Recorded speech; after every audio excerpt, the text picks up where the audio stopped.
एग्जिम्पशन, simple fast track में शुरू करते हैं इसको। तो एग्जिम्पशन में बेसिकली जो दिया है कि कौन से सर्विसेज पे गवर्नमेंट ने एग्जिम्पशन देके रखा है। ये पार किसके पास है? एग्जिम्पशन देने के पास ऑफ कोर्स गवर्नमेंट के पास रहेंगे। तो गवर्नमेंट इन पब्लिक इंटरेस्ट, है ना, वैसे तो पॉलिटिकल नहीं रहे नालायक लोग, हाँ, पब्लिक इंटरेस्ट में गवर्नमेंट क्या करती है, ये सर्विसेज पे एग्जिम्पशन देती है गाइस। ओके, नाउ अब ये जो एग्जिम्पशन दिया जाता है, दिस एग्जिम्पशनल कैन बी एब्सोल्यूट, मतलब बिना कोई कंडीशन रखे आपको एग्जिम्पशन दिया जा सकता है, या फिर गवर्नमेंट बोलता है कि आपको ये कंडीशन फुलफिल करना पड़ेगा, उसके बाद आपको एग्जिम्पशन मिलेगा, that is called as conditional exemptions, right. तो exemption can be absolute, can be conditional, can be general. General मतलब क्या, कि ये एग्जिम्पशन सब सब कैटेगरी को दिया जाएगा, राइट। जैसे उन्होंने बोला कि मेडिसिनल फैसिलिटी वाले, मेडिकल फैसिलिटी जो भी लोग प्रोवाइड कर रहे, या फिर मेडिसिन के जो शॉप है वो सबको कंप्लीटली एग्जिम्प्ट किया गया। या फिर ऐसा हो सकता है कि कोई स्पेसिफिक पर्सन को एग्जिम्पशन दिया गया। एग्जाम्पल मैं दूं आपको, तो जैसे उन्होंने बोला कि टीचिंग सर्विस जो भी प्रोवाइड कर रहे वो सबको एग्जिम्पशन दे देंगे हम जीएसटी से, right. So that is general exemption. But उन्होंने बोला कि नहीं नहीं नहीं नहीं, स्पेसिफिक एग्जिम्पशन देना है सिर्फ आशीष को, क्योंकि Ashish is providing exceptional good videos for the CA CS CMA student, by the help of which the students are able to reach to their goal, है ना। तो सिर्फ आशीष को एग्जिम्पशन दिया जाए, that is a specific exemption. अरे समझ में आया? तो ऐसे स्पेसिफिक भी हो सकता है, जनरल भी हो सकता है, सभी कैटेगरी के लिए, या फिर स्पेसिफिक, राइट। तो this type of exemptions are there guys. There is difference between non taxable exemption, non taxable चीजें और एग्जिम्प्टेड। नॉन टैक्सेबल में क्या होता है, नॉन टैक्सेबल में वो गुड्स या सर्विसेज पे जीएसटी का लेविएबिलिटी ही नहीं होता है, नो लेवी, तो वो हो जाएगा नॉन टैक्सेबल। बट यहां एग्जिम्पशन में लेवी तो हो जाता है, और लेवी होने के बाद गवर्नमेंट उसको क्या करवा देता है, एग्जिम्प्ट करवा देता है। So this is basic difference between non taxable and exemption. Exempted goods या सर्विसेज पे लेवी हो जाता है, बाद में गवर्नमेंट बाय नोटिफिकेशन उसको एग्जिम्प्ट करवाते, और नॉन टैक्सेबल में तो जीएसटी की लेवी ही नहीं होती है। बस इतना सा ये पॉइंट में दिया हुआ है। तो चलो एक बार देख लेते हैं। General exemption, I already told you, power to grant the exemption किसको दिए, पावर टू ग्रांट गवर्नमेंट को। और गवर्नमेंट क्या करेगा, जीएसटी काउंसिल के साथ, जीएसटी काउंसिल के साथ मीटिंग करके डिसाइड करेगा कि कौन से गुड्स पे एग्जिम्पशन देना है या सर्विसेज पे एग्जिम्पशन देना। वो सब ब्ला ब्ला बातें यहां पे लिखी हुई है। उसके बाद सर्कमस्टांसेस ऑफ एक्सेप्शनल नेचर, जैसे मैंने बोला मेरा एग्जांपल दिया, ऐसे जनरली नहीं होता है, एग्जांपल के तौर पे बताया। जैसे देखो कोई मान के चलो ये कोरोना आया, तो ये कोरोना के चक्कर में कुछ मेडिकल मैन्युफैक्चरिंग कंपनी ने बोला हमें ना तो लोगों की सेवा करना चाहते, तो जो भी इसकी मेडिसिन है ये मेडिसिन हम फ्री में सप्लाई करेंगे। तो गवर्नमेंट ने बोला ये तो बड़ा अच्छा काम कर रहे हो, आप फ्री में मेडिसिन सप्लाई कर रहे हो, और फिर गवर्नमेंट उसके ऊपर जीएसटी भी लगाएगा, तो ये लोग तो परेशान हो जाएंगे कि भाई एक तो हम सेवा करना चाह रहे हैं और ऊपर से आप जीएसटी लगा रहे।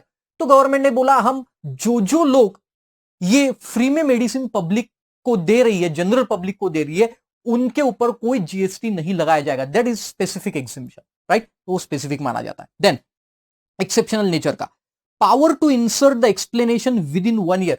ये बहुत लोगों को समझ में नहीं आता है, चलो मैं एक बार में समझा देता हूं आपको। देखो क्या होता है गाइज, मान के चलो कि ये आपका ईयर है, राइट, और ये प्रीवियस ईयर मान के चलो, प्रीसीडिंग प्रीवियस ईयर, और एक करंट प्रीवियस ईयर। ओके, तो मान के चलो एक कोई प्रीसीडिंग प्रीवियस ईयर में 15th ऑफ मे को कोई गवर्नमेंट ने नोटिफिकेशन लाया, राइट, नोटिफिकेशन। अब वो नोटिफिकेशन का मतलब कुछ लोगों ने अपने फायदे के लिए अलग निकाल लिया। मतलब जैसे जो नॉर्मल लोग हैं उनके लिए वो नोटिफिकेशन, मान के चलो कोई प्रोडक्ट ए है, प्रोडक्ट ए, और एक है प्रोडक्ट बी। ओके, तो गवर्नमेंट ने बोला कि ये नोटिफिकेशन जब लाया कि प्रोडक्ट ए जो है, ये प्रोडक्ट ए हम एग्जिम्प्ट करते, अब उसके सिमिलर काइंड वाला दूसरा प्रोडक्ट बी भी था। तो कुछ लोगों ने क्या किया, लॉ को यूज करके, है ना, law is nothing but the shedding of words, ध्यान दो, law is nothing but the shedding of words. तो वर्ड्स को जैसे शेड करते हो वैसे लॉ घूम जाता है। तो ये B product is similar like ये। तो कुछ लोगों ने क्या किया कि ये बी प्रोडक्ट को भी ये नोटिफिकेशन का सहारा लेके एग्जिम्पशन देने लगे। तो गवर्नमेंट क्या कर सकता है, विद इन 1 ईयर, मतलब नेक्स्ट ईयर के 15th मई तक एक कोई एक्सप्लेनेशन इंसर्ट कर सकता है, एक्सप्लेनेशन, और वो एक्सप्लेनेशन में बोल देगा कि भाई हमने जो 15th May of previous year में जो नोटिफिकेशन लाया था that is only for product A and not for product B, ऐसे इंसर्ट कर सकता है कोई एक्सप्लेनेशन, और वो एक्सप्लेनेशन एक साल पीछे से रिट्रोस्पेक्टिव इफेक्ट से एप्लीकेबल रहेगा। मतलब अगर यहां पे एक्सप्लेनेशन दिया तो गवर्नमेंट उसको एक साल पीछे तक से लागू करवा सकती है। मतलब गवर्नमेंट बोल सकता है कि भले ही आज के डेट में दिया मैंने, but it will be applicable, explanation will be applicable to the notification issued in the previous year, right. तो इसलिए यहां पे लिखा है power to insert the explanation within 1 year, तो एक साल का टाइम है, एक साल तक पीछे जा सकता है गवर्नमेंट वो नोटिफिकेशन में एक्सप्लेनेशन इंसर्ट करने के लिए, राइट।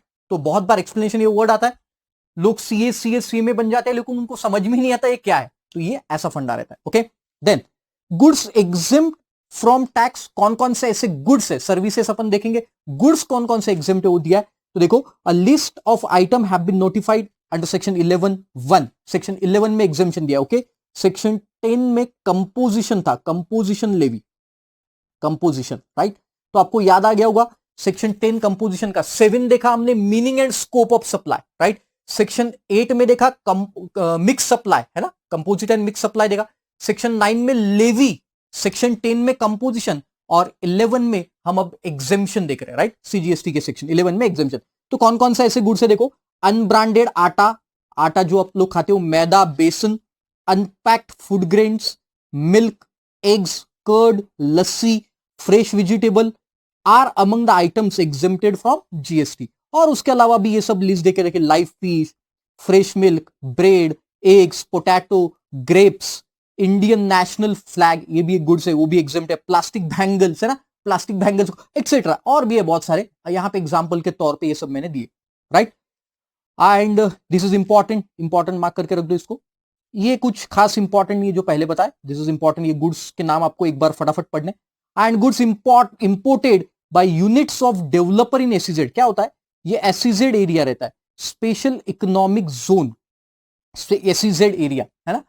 तो ये एसईजेड एरिया में ये यूनिट्स रहते हैं मैन्युफैक्चरिंग, जैसे टाटा का यूनिट है मान के चलो, या रिलायंस का यूनिट है, मारुति का यूनिट है।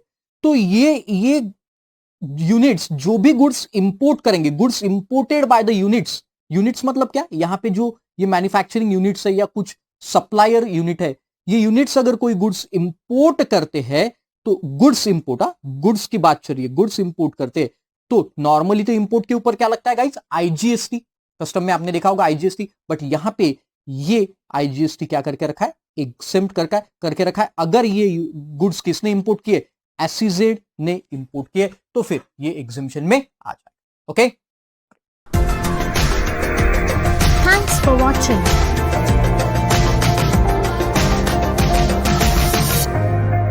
Do not forget to click the subscribe button and hit the bell icon.